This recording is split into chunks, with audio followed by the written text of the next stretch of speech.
बिहपुर विधानसभा भी बिहार के काफी चर्चित विधानसभाओं में से एक है और भागलपुर जिले और भागलपुर लोकसभा सीट के तहत ही बिहपुर विधानसभा आता है।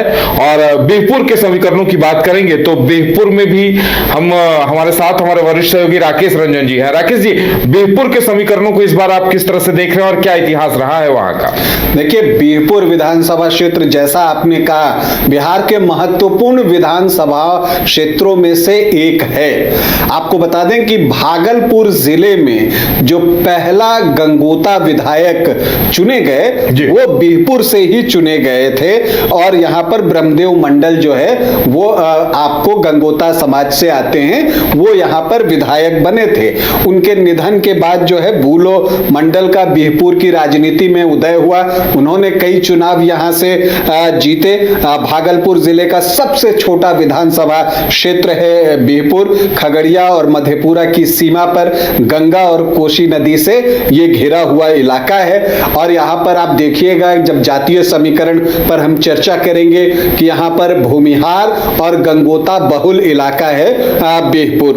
अब अगर हम बिहपुर की बात करें और इसके इतिहास पर जाएं कि यहाँ परिणाम किस तरह से आते हैं, तो 1952 में यहाँ पहला चुनाव हुआ था, लेकिन तब इसका नाम जो है नवगछिया सब बिहपुर विधानसभा क्षेत्र था और तब कांग्रेस के जो प्रत्याशी रघुनंदन प्रसाद झा थे वो चुनाव जीतने में सफल हुए थे।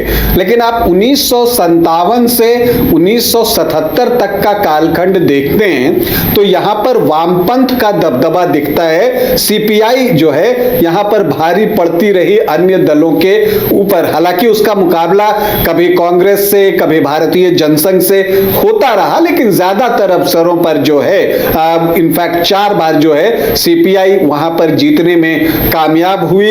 इन सब के बीच कांग्रेस और भारतीय जनसंघ को भी एक बार जो है वो सफलता मिली।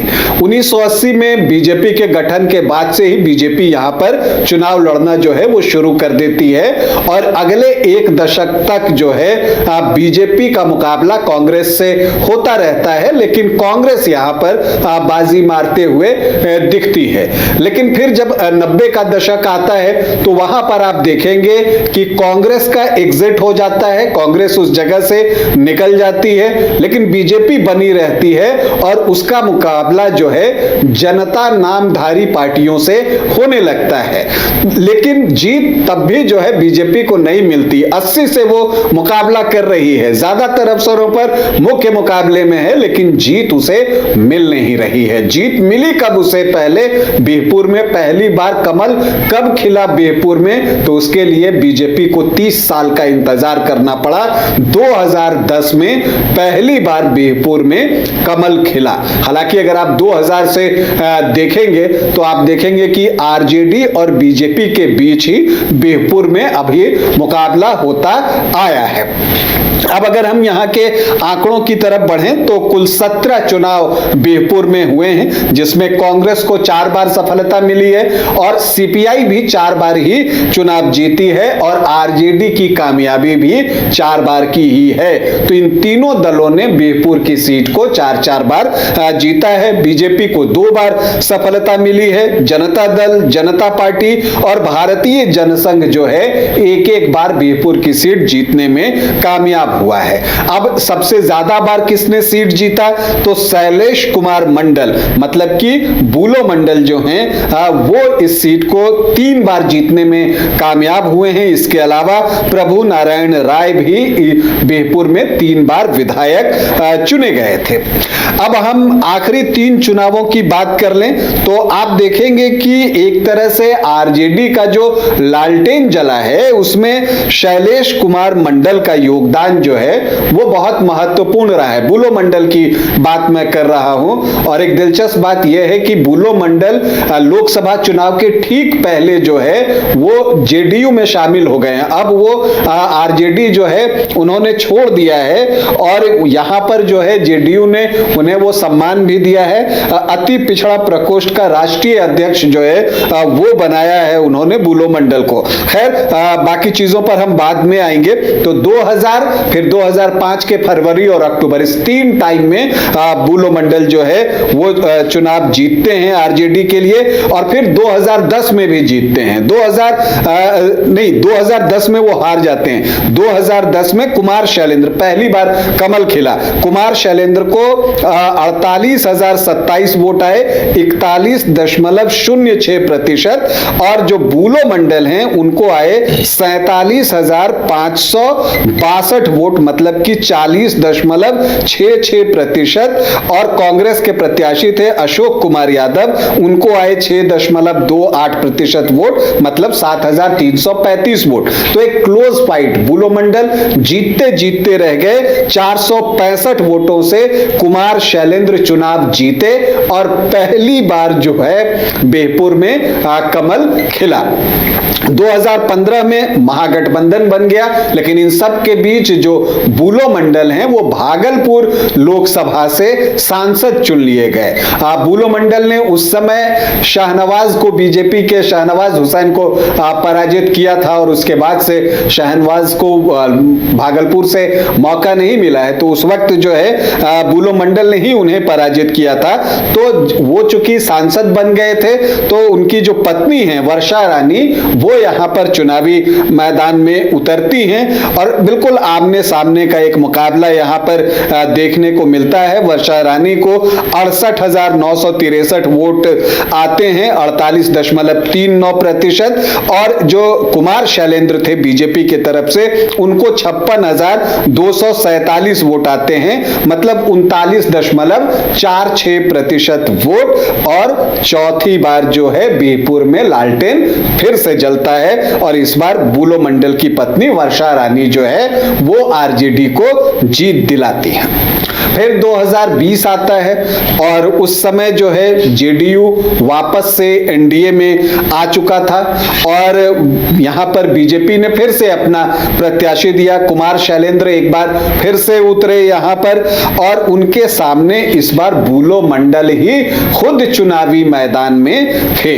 मुकाबला क्या होता है कि यहां पर कुमार शैलेंद्र को 72,938 वोट आते हैं, और बूलो मंडल मतलब शैलेश कुमार को 66,809 वोट आते हैं, मतलब 44.5% वोट। और इस आमने सामने की लड़ाई में कुमार शैलेंद्र जो है वो 6,129 वोटों से जीत हासिल करते हैं, और दूसरी बार बीजेपी को बिहपुर में जीत दिलाते हैं। तो अभी जो यहां से विधायक हैं वो कुमार शैलेंद्र ही हैं। अब चूंकि बूलो मंडल जो है आरजेडी से अलग हो चुके हैं, तो अब आरजेडी के लिए जो सबसे बड़ा टास्क है वो ये है कि वो बिहपुर में एक सशक्त उम्मीदवार की तलाश करे कि किसे वो प्रत्याशी बनाएगा। अब दूसरी तरफ ये भी देखना है कि क्या बूलो मंडल बिहपुर से चुनाव लड़ना चाहेंगे, या कुमार शैलेंद्र की, चूंकि ये बीजेपी की सिटिंग सीट है, कुमार शैलेंद्र ही चुनाव लड़ेंगे। ये एक फैसला लेना है, या ये हो सकता है कि कुमार शैलेंद्र यहां से चुनाव लड़ें और बूलो मंडल को किसी अगल बगल की सीट पर जो है वो शिफ्ट किया जाए। जो वहां के लोग हैं समझ सकते हैं कि वो सीट कौन सी हो सकती है। तो ये भी एक संभावना जो है वो दिख रही है। इन सब के बीच आरजेडी से एक अवनीश कुमार हैं, वो दावा ठोक रहे हैं, भूमिहार हैं वो, और इस इलाके में गंगोता और भूमिहार जो हैं वो बहुत अच्छी संख्या में हैं, उनकी बहुलता है। तो आमतौर पर उम्मीदवार जो है या तो भूमिहार वर्ग से चुना जाता है, और या नहीं तो फिर गंगोता समाज से। तो इस बार जो है अवनीश कुमार जो है वो दावा कर रहे हैं, गौतम कुमार प्रीतम हैं। लेकिन इन सब के बीच कांग्रेस भी मौके की तलाश में है, और कांग्रेस भी कोशिश कर रही है कि बिहपुर की सीट जो है उसे दे दी जाए। दरअसल कांग्रेस भागलपुर जिले में इस बार कुछ ज्यादा सीटें चाहती हैं, पिछली बार से कम एक तो जरूर ज्यादा चाहती हैं कि बिहपुर दे दीजिए, गोपालपुर दे दीजिए, कोई एक सीट जो है वो कांग्रेस को दे दीजिए। हालांकि कांग्रेस से डॉक्टर निखिल जो कि राजीव कुमार जो एमएलसी हैं उनके बेटे हैं, वो प्रयास कर रहे हैं, वो अपना दावा भी ठोक रहे हैं। और दिलचस्प है कि डॉक्टर निखिल के जो चाचा हैं वो जेडीयू से परबत्ता में जो है विधायक हैं जेडीयू के, और जो पिता हैं हैं वो राजीव कुमार, वो एमएलसी हैं कांग्रेस के, और उनके दादा जो हैं पूर्व मंत्री रामानंद सिंह थे। तो ये उनका भी बैकग्राउंड है, तो वो भी एक दावा यहां पर ठोकते दिख रहे हैं। अब देखना है कि ये सीट आरजेडी लड़ता है या फिर जो है यहां से कांग्रेस चुनाव लड़ती है, और फिर जो है प्रत्याशियों का फैसला होगा। अब यहां के जातीय समीकरण पर हम जाते हैं और वो बहुत दिलचस्प है। यहां पर अगर आप देखें तो एससी वोटर्स की संख्या बहुत ज्यादा नहीं है, 7.8% है, और मुस्लिम जो हैं वो 12.6% हैं, और यादव जो हैं वो 11 से 13% के आसपास होंगे। तो ये जो एमवाई का चंक बनता है वो 24 से 26% का ही बनता है, और यही वजह है कि आरजेडी भी जो है वो पिछले 3 अवसरों से, बल्कि पिछले 6 अवसरों से देखें तो आपको यही दिखेगा कि वो गंगोता समाज से ही प्रत्याशी देता आ रहा है। तो जैसा मैंने आपको कहा कि गंगोता और भूमिहार बाहुल्य है, तो प्रत्याशी उसी से मुख्य पार्टियां जो है उन्हीं समाज से निकालती हैं। लेकिन अब इस बार कौन सा प्रत्याशी उनकी तरफ से आता है ये देखना दिलचस्प होगा। भूमिहार यहां पर बहुत अच्छी संख्या में हैं, 14-15% हैं, कुछ 16 तक भी इसको कहते हैं। राजपूत भी यहां पर 6 से 7% हैं, ब्राह्मण 5-6% हैं। तो सामान्य जाति के वोटर्स की भी अच्छी संख्या जो है वो बिहपुर में है, 24 से 25% के आसपास, और गंगोता अकेले 13 से 15% के आसपास हैं। तो ये संख्या और उसमें कोयरी कुर्मी को जोड़ दीजिए तो 6 से 7% वो भी हैं, तो 20-21% का ये चंक भी हो जाता है जो नीतीश कुमार को वोट करता रहा है। उनके परंपरागत वोटरों में इनकी गिनती होती है, और जब बुलो मंडल लड़ते थे तो उसमें गंगोता समाज का वोट जो है उनकी तरफ शिफ्ट होता था। अब इस बार क्या होगा ये देखना जो है वो दिलचस्प होगा। वैश्य 9 से 10% यहां पर हैं, तो और मल्लाह 4-5% हैं। तो अगर आप एमवाई के साथ अगर वीआईपी पार्टी मुकेश सहनी, पहली तो उनकी भी परीक्षा है कि क्या वो मल्लाह वोटर्स के सारे वोट जो है वो शिफ्ट कर सकते हैं महागठबंधन की तरफ, क्योंकि मल्लाह वोटर्स जो है पास्ट में एनडीए को भी वोट करते रहे हैं। तो ये देखना दिलचस्प होगा। लेकिन अगर आप सब जोड़ भी दीजिए तो वो चंक जो है 31-32% के आसपास पहुंचता है, और इधर का चंक जो है वो आपको बहुत बड़ा हो जाता है, लगभग 50% को क्रॉस कर जाता है।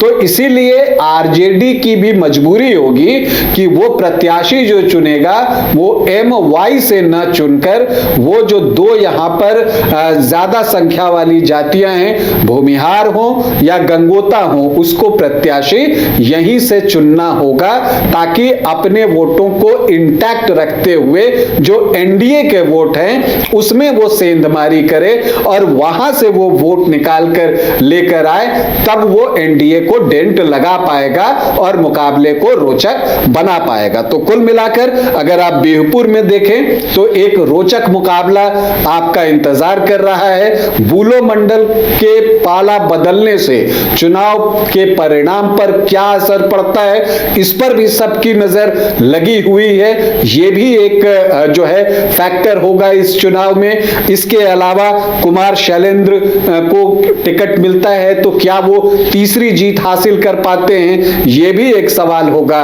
और आरजेडी से कौन सा प्रत्याशी होगा, आरजेडी चुनाव लड़ेगा। बुलो मंडल भी तीसरी ताकत के तौर पर अपनी मौजूदगी दर्ज करा सकते हैं। नहीं, बुलो मंडल देखिए अभी वो नहीं जाएंगे, वो जेडीयू के साथ हैं और उनको वो सम्मान जेडीयू ने जो है वो दिया है, उनको अति पिछड़ा प्रकोष्ठ का राष्ट्रीय अध्यक्ष बनाया है, तो उनके पास जिम्मेदारी है। तो अब ये तो बात है कि जेडीयू और बीजेपी में एक बातचीत तो हो सकती है कि इस सीट पर कौन चुनाव लड़ेगा, लेकिन ये भी एक संभावना है कि अगर बुलो मंडल चुनाव लड़ना चाहेंगे तो अगल बगल की एक किसी सीट पर भी उनको शिफ्ट किया जा सकता है, क्योंकि उनका एक प्रभाव इस क्षेत्र में है, इससे इनकार नहीं किया जा सकता और गंगोता समाज में उनकी एक पकड़ भी है। तो इसीलिए मैं कह रहा हूं कि यहां का चुनाव बहुत इंटरेस्टिंग होगा और बहुत सारी चीजें जो है, बहुत सारे रहस्य जो अभी हैं उन पर से पर्दा उठना अभी बाकी है। पहले तो ये पता चले कि कौन कौन से दल चुनाव लड़ेंगे, फिर पता चले कि कौन कौन से प्रत्याशी होंगे। और तब आप जातीय समीकरण को की व्याख्या कीजिएगा, विश्लेषण कीजिएगा, तो और बेहतर तरीके से पता चलेगा। लेकिन बिहपुर में मुकाबला रोमांचक होगा, कांटे का होगा, टक्कर होगी यहां पर जबरदस्त।